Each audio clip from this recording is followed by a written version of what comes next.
The silence of the house shattered with a scream from the kitchen as my daughter-in-law's voice rang out, "Darling, your mom changed the password. I can't use her card anymore." Her words cut through the morning like glass, dripping with outrage. I stopped on the stairs, gripping the railing, listening as my son Desmond tried to calm her. "Keep your voice down, Celine. She might hear you." But I had already heard every word, and though they thought I was too old, too fragile, too forgiving, at that moment I knew the war inside my own home had already begun. The words cut through the morning's stillness like a blade, sharp and unapologetic. I froze halfway down the staircase, my hand gripping the railing Herbert sanded smooth years ago. For an instant I wondered if my ears betrayed me, if perhaps I had misheard. But no, it was Celine's voice, loud, angry, and without an ounce of shame, the kind of voice that wanted to be overheard. I stayed very still, hidden in the shadows of the stairwell, my breathing quiet. That is one of the gifts of age. People forget you can be silent and observant, that stillness can be power. They mistake quiet for weakness, and in doing so, they reveal themselves. I listen because I have learned that listening tells you far more than words spoken directly to your face. "I had the entire order ready," Celine continued, her voice filled with outrage. "The groceries, the wine, yes, the wine, because your mother's selection is dreadful, and when I went to pay, it asked for a code. Her phone, she changed it. She changed it on purpose, Desmond." Her tone was not merely annoyed, it was deeply insulted, as if I had violated her rights rather than protected my own. A chair scraped across the kitchen floor and my son's voice followed, low and weary. "Keep your voice down, Celine. She'll hear you." His words landed heavily, as though I were some unwelcome guest instead of the woman who gave him life. The sting of it pressed against my chest, not from surprise, but from confirmation of what I already suspected. My kindness had turned into their entitlement. "She should hear me," she shot back. "She's testing us, Desmond. She changes the password, waits for us to come crawling, and then she'll enjoy saying no. That's what this is. Control. She wants to control us." The word control nearly made me laugh, though bitterly for months I had surrendered control, handing them access to my accounts, my space, my peace of mind. They had eaten from my hand and mistaken it for weakness. Now, one small act of resistance, a new password, had unsettled their world, and suddenly I was the manipulator. The irony was almost too much to bear. "Maybe she forgot," Desmond said softly. He thought he was being gentle, but to me, the word landed with cruelty. Forgot. That is how my son explained me away, how he excused a mother's caution. Not careful, not deliberate, forgetful. In that single word, I heard the foundation being laid for something far darker. That I was slipping, that perhaps I could no longer be trusted. "No, she didn't forget," Celine insisted. "She's clever, Des. She's playing us." She spoke as if clever were an insult, as if foresight in an old woman was somehow a crime. And perhaps to her it was. My thoughts drifted back to the night I made the decision. Alone in my bedroom, Herbert's photograph on the nightstand, I opened the bank statement. My hands shook as my eyes scanned the numbers. Thousands gone in days. A Parisian suite, oysters, champagne, indulgences beyond reason. They had lived like royalty while I sat in this house reheating leftover stew. I remember pressing my palm against the glass frame of Herbert's picture, whispering to him, "Enough. I can't let them hollow me out." With that, I reset the password. It was such a small act, but it was mine. Now, downstairs, I heard the panic in Celine's tone, and it gave me a strange kind of strength. She was rattled. She knew the gate had closed, and that terrified her. "We're contributing," she muttered. "We're managing everything for her. She should be grateful." The word turned bitter on my tongue. I was to be grateful for my own exploitation, for watching my sanctuary turned into their playground, for letting my grief be consumed by their greed. Gratitude was not the word. I stepped down another stair, letting the wood creak beneath me. The sound pierced the air, and in an instant, silence fell in the kitchen. I descended slowly, deliberately, giving them time to feel the weight of my presence. When I entered the room, both of them turned toward me. Celine's expression shifted like a mask, anger dissolving into a brittle smile. Desmond couldn't meet my eyes. His gaze fell to the countertop, where receipts lay scattered like evidence waiting to be examined. "Oh, good morning, Margaret," Celine chirped, her voice suddenly sweet. Too sweet. "Morning, Mom," Desmond mumbled. I set a stack of folded towels onto the counter, my movements calm, deliberate. My phone rested nearby, its black screen a silent sentinel, its new password locked away from their reach. "Is something wrong?" I asked, my tone gentle, almost curious. "Nothing at all," Celine said quickly. "We were just trying to place a grocery order, but there was some kind of issue with the card." "Was there?" I asked, tilting my head slightly. "How odd." Her smile tightened. "Did you change something?" "Yes," I answered simply. "For security. You know how banks are, always pushing us to update." "Of course," she said, but her eyes sharpened. "There's no need to worry, though. We only ever use it for essentials. Bread, vegetables, milk, and oysters in Paris." My words slid out softly, almost like a question, but the impact was sharp. Her smile vanished. Desmond's shoulders stiffened. For a long moment, the room filled with silence so thick it pressed against the walls. I could almost hear the pounding of their hearts.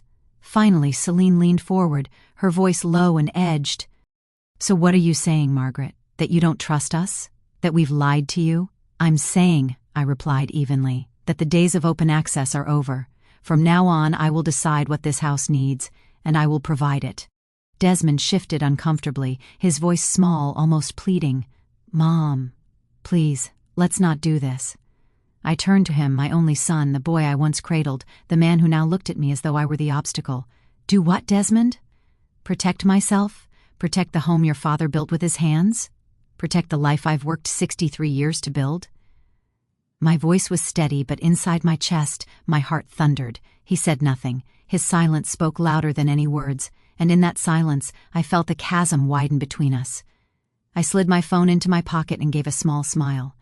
"Breakfast will be ready soon," I said, as though nothing had happened, but inside, the fire burned hotter than ever. This was never about groceries. It was about power.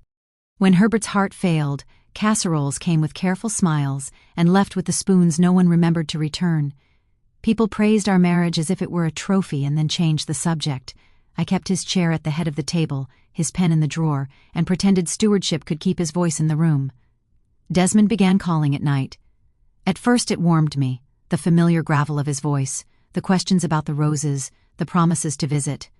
Each promise arrived with an apology tied to its tail, and I accepted both because mothers practice forgiveness the way pianists practice scales, daily until muscle remembers. Then his tone shifted. He said Celine had lost her job, his hours had been cut, rent lurched each month like a bully, the car coughed smoke you could taste. He said he hated to ask for help, and I wanted to believe him. He didn't repeat the sentence. He didn't need to. I wanted to believe love held us together, not greed. "Maybe you would too. Mercy shines at the beginning. It takes time to notice the hooks." I said, "Bring your things." This house remembers laughter. If we share a roof, maybe we can share the weather. They arrived like weather, wind in the hallway, thunder on the stairs, apologies falling like leaves. Boxes stacked against the banister, a blender that never found the outlet, the perfume of a life that did not expect to bend. Celine kissed my cheek and called me darling. Desmond carried the television and an invisible weight. The first week glowed. I made stews that fogged the windows. We ate by candlelight as if the dark were our guest. Celine told bright, glittering stories. Desmond laughed the way he did when his knees were always bandaged, and I thought perhaps the house had forgiven the silence. By the second week, the domestic tide rose. My hand towels migrated and returned with rouge ghosts. The pantry discovered imported crackers and wines that needed excuses. I told myself hospitality is a bill paid with patience, and I paid it, counting my kindness in careful coins. When the fridge emptied faster than the calendar, I offered a card for groceries and household necessities. I said, "Use it for what you need." I meant soup and soap, the quiet labor that keeps a home respectful. Desmond's shoulders dropped. Celine's smile flashed like a green light that never turns yellow. At first the statements were neighborly: milk, eggs, herbs, cleaners. Then came a new rhythm: cosmetics with promises, dinners with reservations, devices that blinked awake on countertops I polished myself. Numbers hid in tidy columns until I followed them like footprints through soft earth. I whispered that it was temporary. Pride limps when it's hungry. If I could buy them time, perhaps they would remember who taught them grace. If you sat at my table, I would ask gently, how long would you wait before writing theft where you had written need? Nights stretched thin. Their laughter rose through the vents, bright balloons slipping from a child's fingers.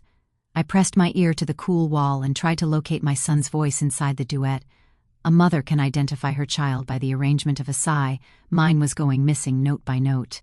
Celine moved through my kitchen like a choreographer who designed the steps. Cabinets opened under her hand with the ease of prior ownership. Spices migrated.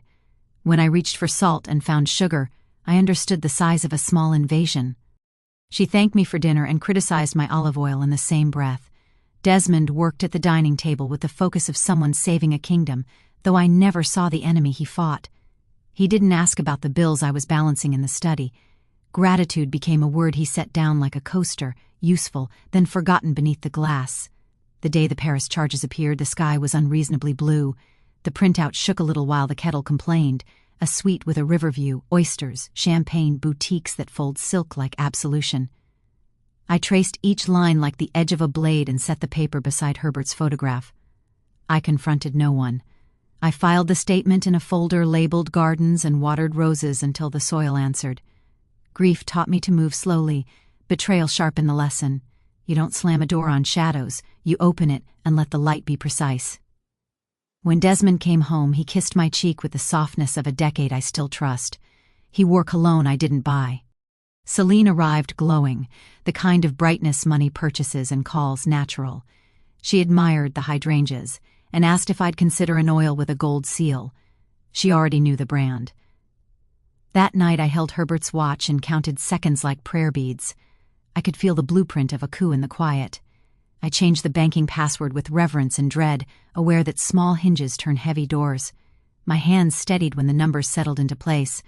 Morning brought coffee, sunlight, and the ripple I expected, outrage cutting the kitchen, caution trailing behind it like a shadow. Their shock told me what their gratitude never had. Access had become a right in their minds, not a loan. The gate closed, and they were offended by the existence of gates. I am not delicate china. I am tempered glass. I have been a coward wrapped in courtesy, but age did not steal my memory or my will. I watched them measure me like a problem and decided to become a riddle.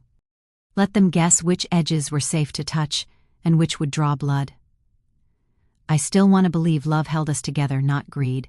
I want it when I straighten baby photos under the magnet shaped like a pear, when I dust Herbert's books and hear his laugh low as thunder. Wanting isn't blindness, it's the ache that makes you forgive past wisdom.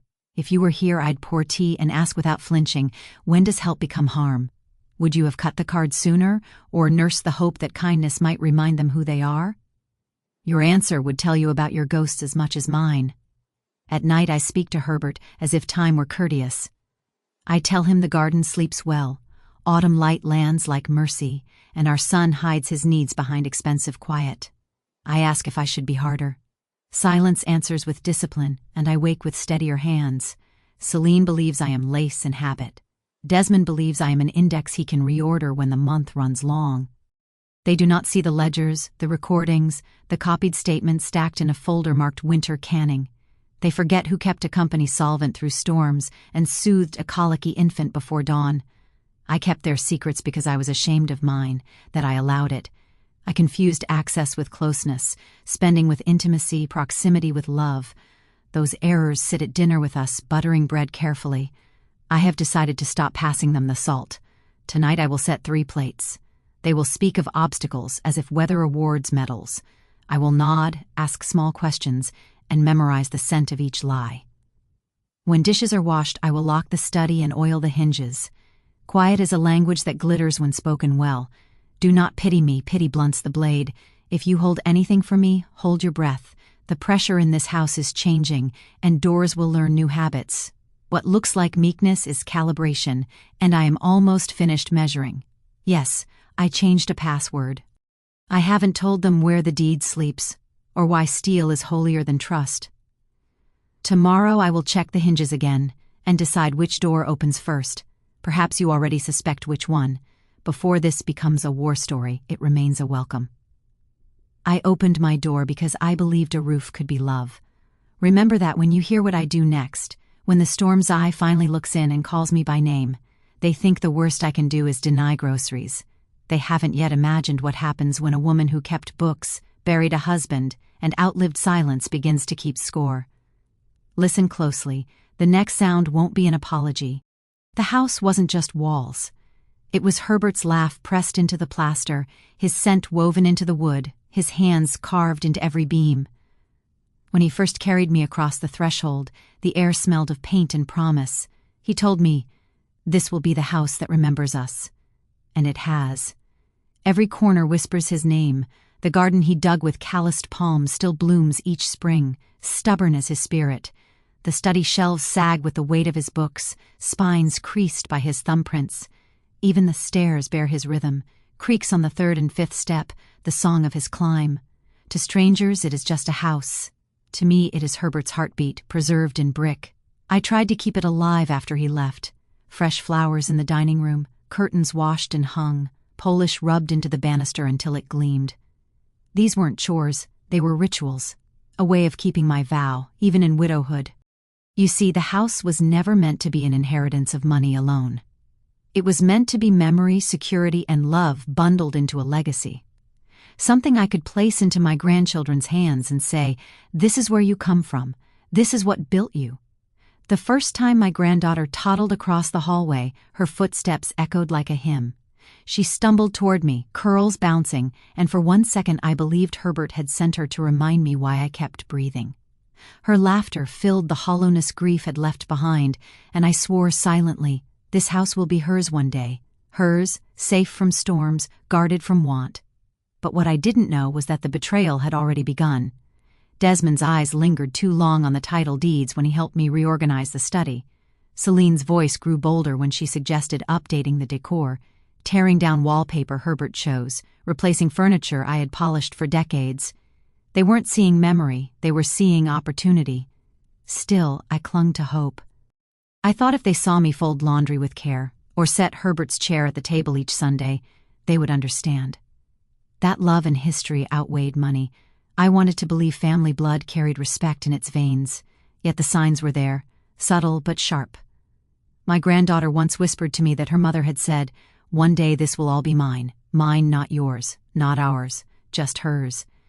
She was 6 years old, repeating her mother's claim with innocent certainty.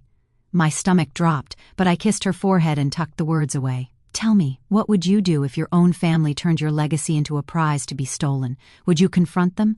Or would you, like me, watch silently, collecting each shard of evidence, waiting for the right moment to strike?" The house is more than shelter. It is proof that I lived, that Herbert and I built something from nothing. Without it, I am just a widow with memories fading into dust. With it, I am a matriarch, guarding a fortress of love and history. And yet, even as I cling to it, I feel the ground shift. Desmond grows more distant, Celine more emboldened, and whispers gather like storm clouds at the edges of my hearing. They believe I am too gentle to fight. They believe time has softened me into surrender. But they have miscalculated, because the house is not just walls. It is battle lines waiting to be drawn. And soon, very soon, they will learn what it means when a woman fights not for money, but for memory. The cracks began small, so fine I almost convinced myself they weren't there. At first, the grocery card returned with charges that made sense. Milk, bread, apples, detergent. The rhythm of an ordinary kitchen. I wanted to believe that my trust was safe, that my son and his wife understood what household needs meant. But then I noticed little slips, the kind that could be excused if you wanted to excuse them, a bottle of wine far beyond what I ever poured into my stew, a perfume that no grocery aisle carried. At first I told myself perhaps they used their own money and just made the purchase convenient. A mother's heart always looks for reasons to believe. Soon the slips turned into patterns, cosmetic brands I had never worn, electronics with price tags that could cover a month's worth of bills, dinners at restaurants that didn't even bother printing prices on their menus. Each line on the statement was a whisper, and together they formed a chorus. "You are being used." I tried speaking to Desmond gently. "It's only for necessities, darling," I reminded him one afternoon, sliding the card back across the counter after paying for groceries myself. He nodded quickly, eyes averted, as though shame itself was contagious. "Of course, Mom," he said, And for a moment I let myself believe him. But the next month, the bill spoke louder than his promises. There was a charge for a weekend spa retreat, another for a designer handbag, and still another for a late-night bar tab where the total stretched across the page like a scar. My patience bent under the weight of it, but I kept silent.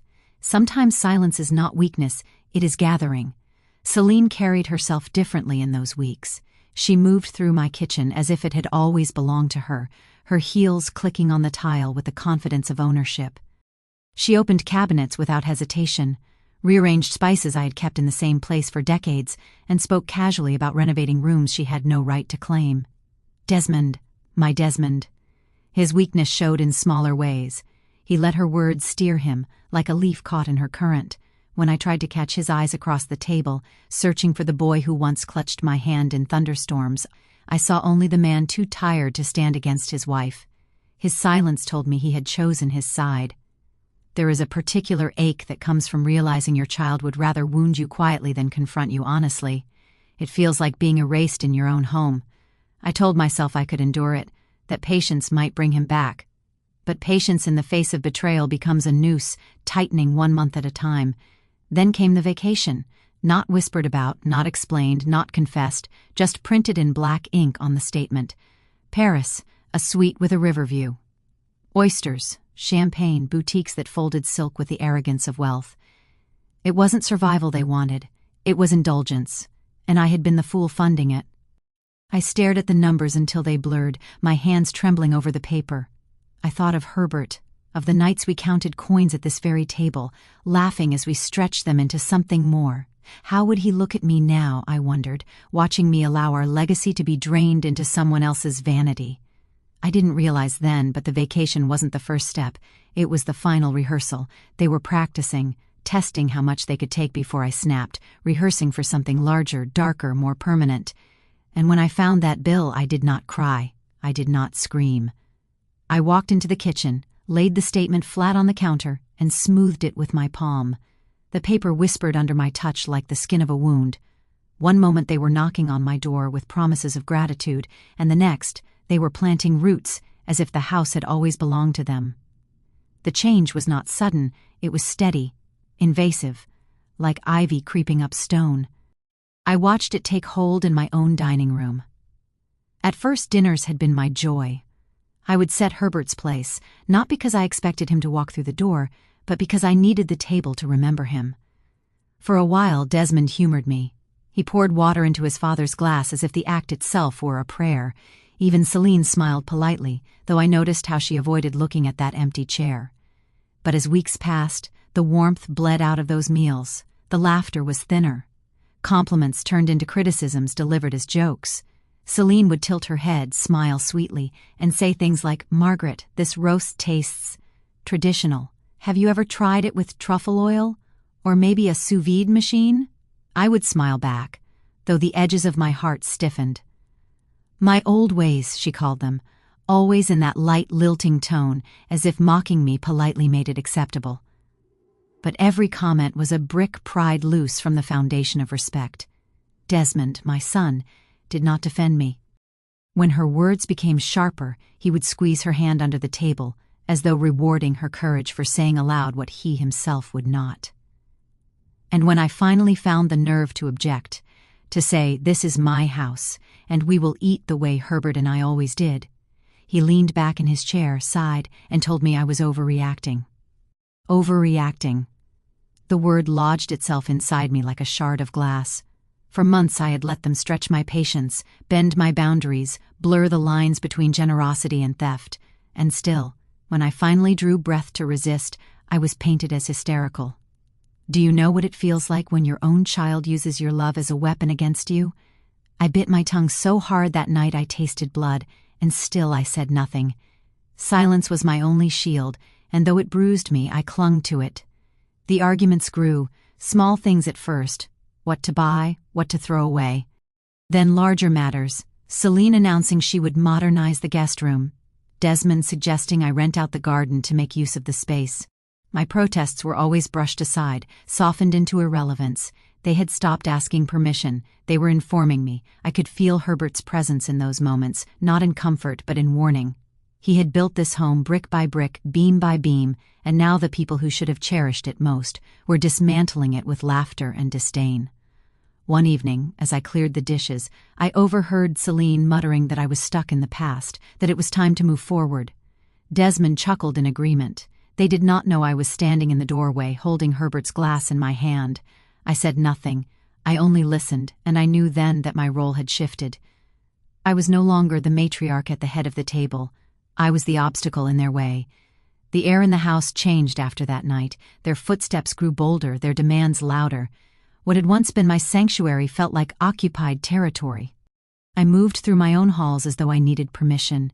From guest to intruder, yes, that is what they had made me. And then, the phone rang. It was late, the kind of hour when calls rarely bring good news. I answered, expecting a neighbor or perhaps the doctor's office. Instead, a calm voice introduced itself from the bank. "Mrs. Wainwright," he said, "we've detected unusual withdrawals from your account.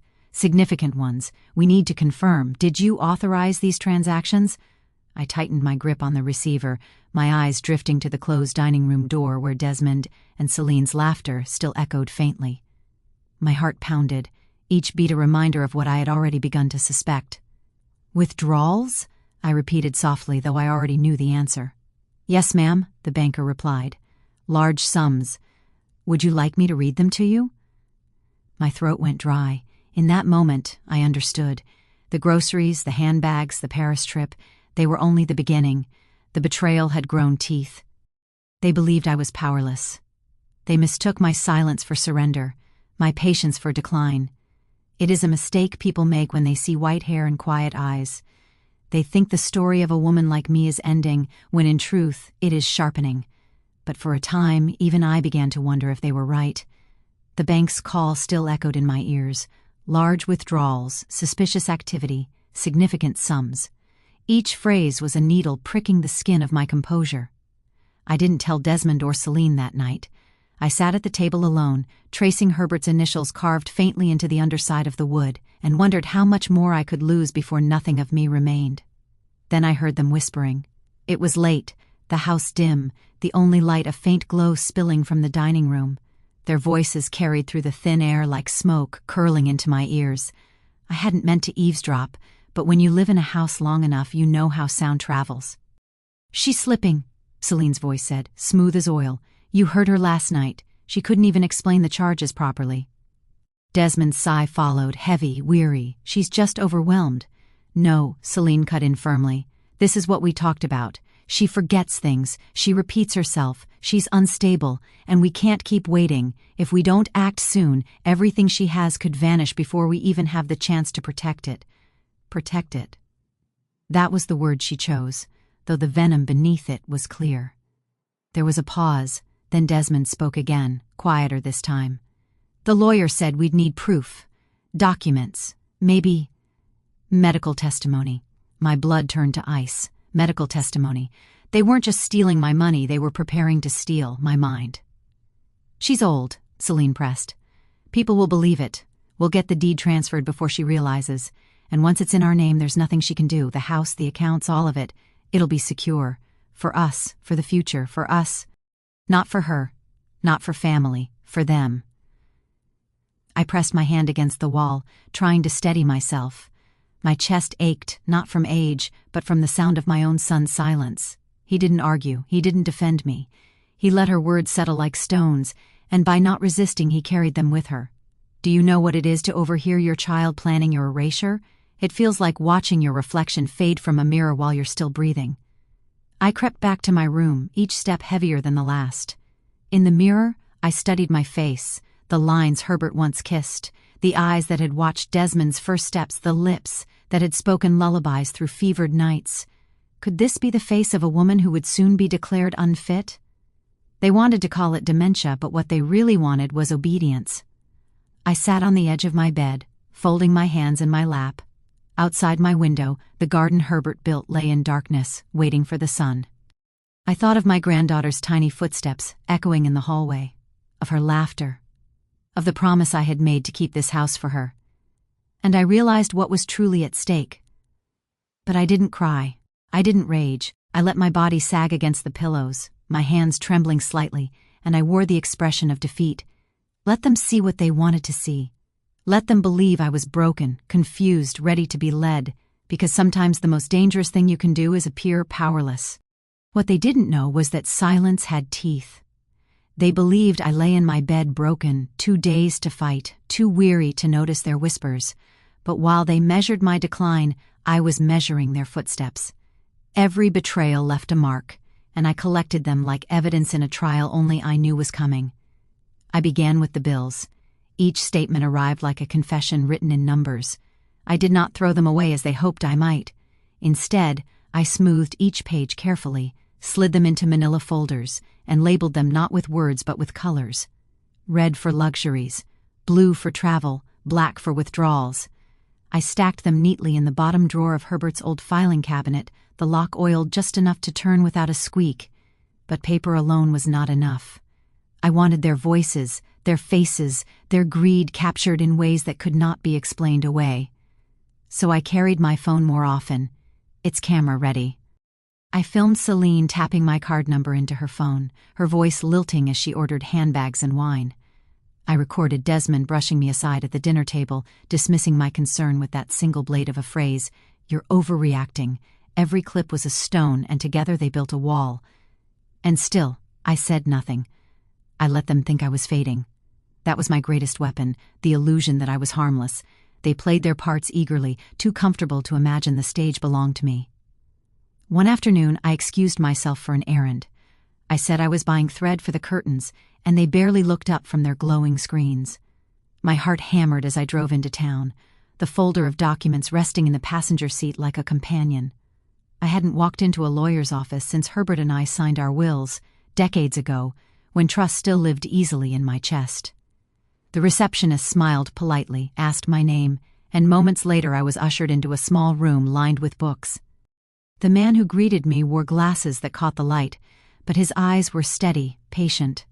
I sat down, opened the folder, and spread the papers before him like cards on a table. "I need protection," I said softly.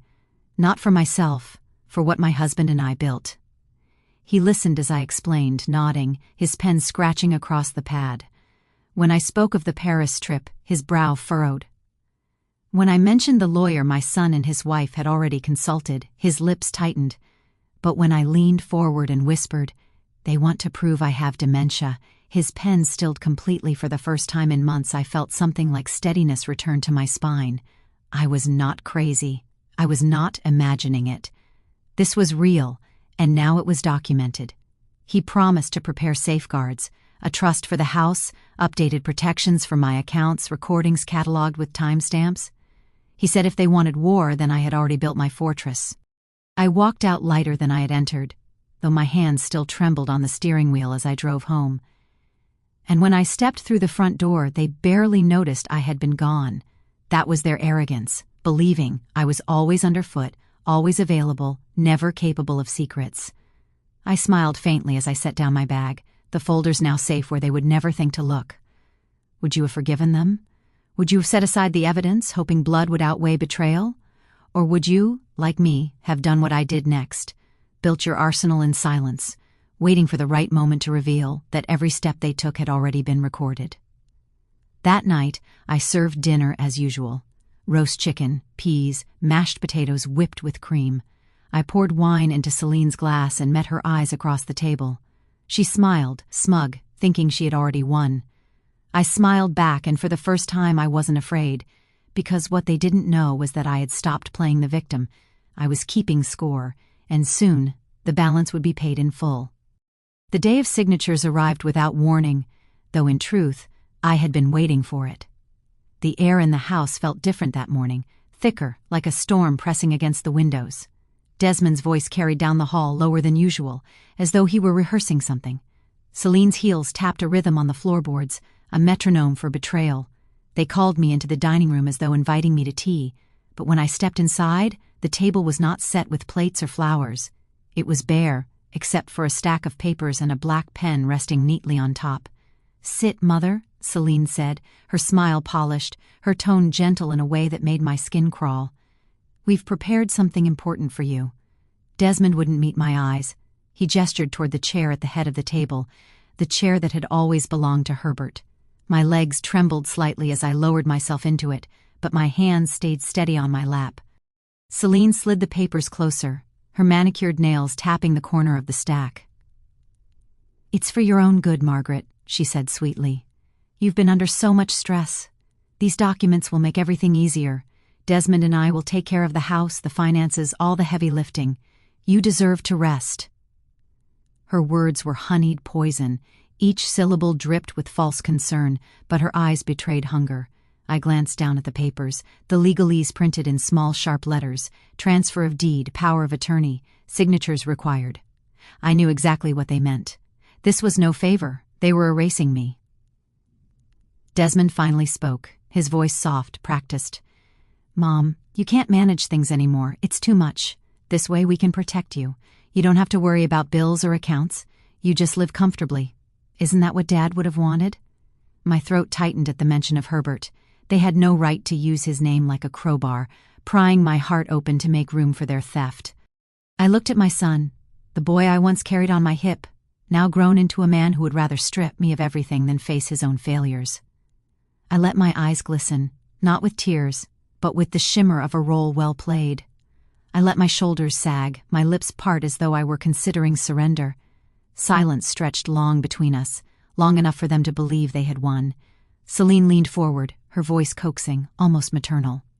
"You've done enough, Margaret. Truly, let us take it from here. Just sign and all of this worry disappears." The pen lay waiting, black and heavy against the paper.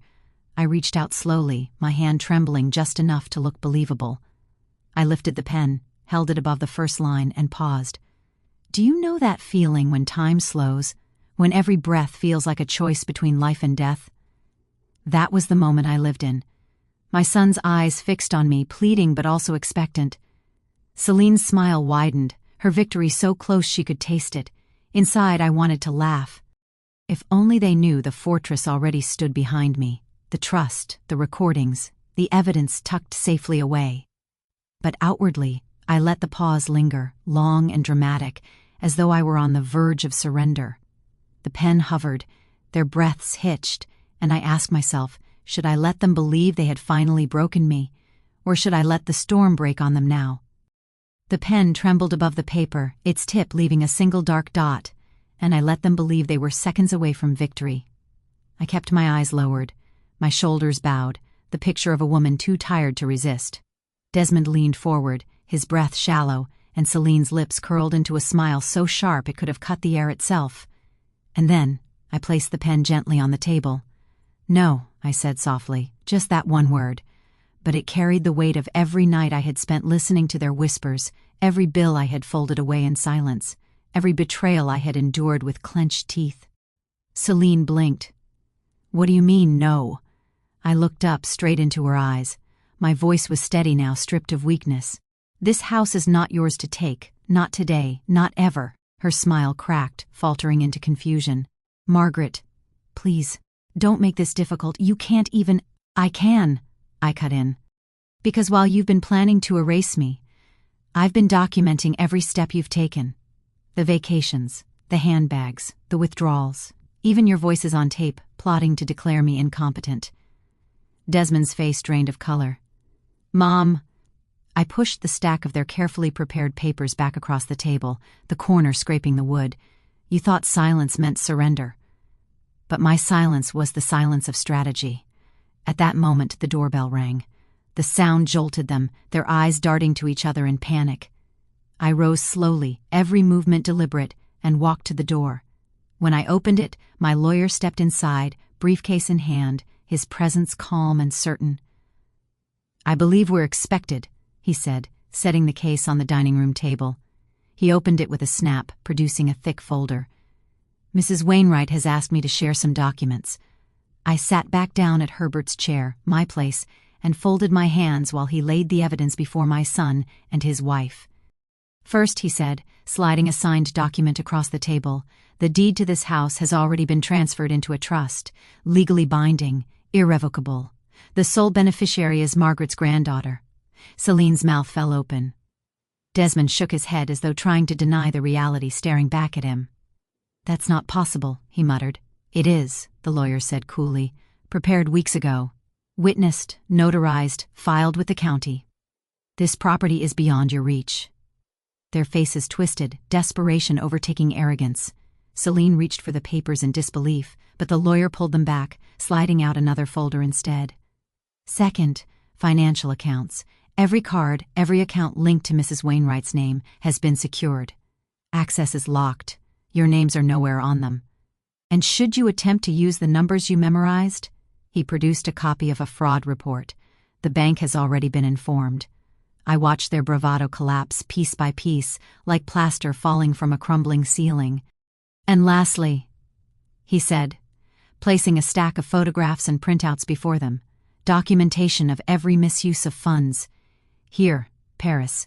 Here, the spa. Here, the electronics. All neatly categorized, all traceable, accompanied by recorded evidence." He clicked his phone, and suddenly their own voices filled the room. Celine's cold tone, "She's slipping. People will believe it." Desmond's silence. Then his weary agreement, "Maybe we'll need medical testimony." The sound of their betrayal played back to them like a haunting. Celine lunged forward, slamming her hand down on the phone to stop it. Her face burned red, her voice shrill.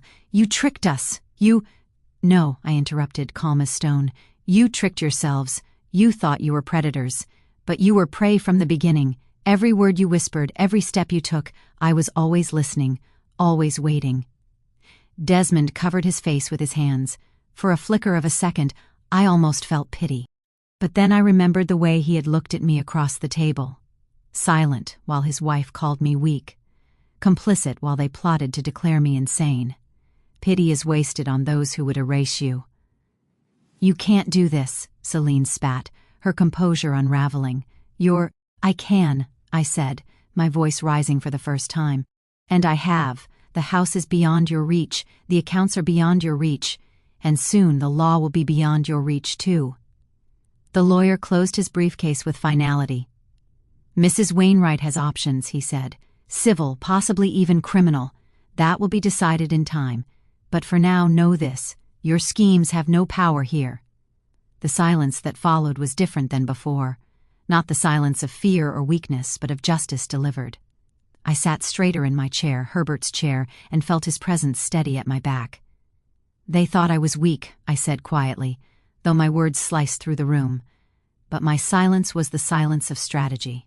And now, every move you made has led you here, to your own undoing."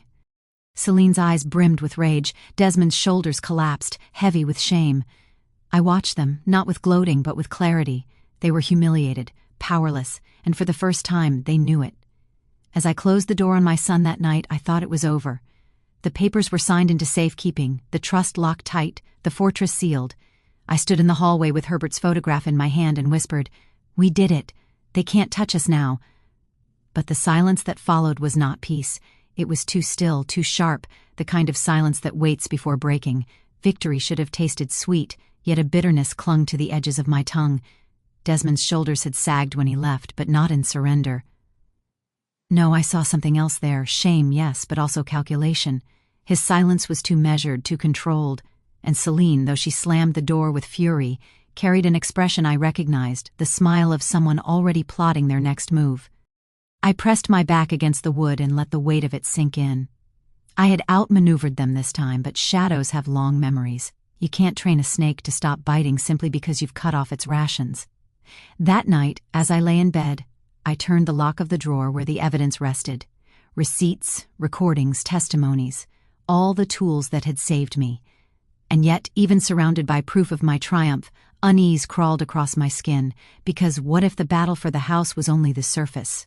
What if there were deeper schemes hidden, threads I hadn't yet pulled? After all, you don't build such confidence overnight. Someone had been whispering to them, guiding them, feeding their ambition, and I began to wonder, who else in the family had seen me as weak? Who else had been waiting for me to falter? The thought chilled me more than any signed deed or drained account ever could. Betrayal from a son wounds the heart, but betrayal that runs deeper, that poisons the very roots of your family, can hollow a legacy to dust. So I keep listening. I keep watching, and I keep my silence sharp, because silence has already saved me once. But hear me now, what I thought was an ending may only be a beginning. Would you have stopped here? Would you have rested on your victory, believing the storm had passed? Or would you, like me, have felt the air shift, heavy with the scent of another betrayal yet to come?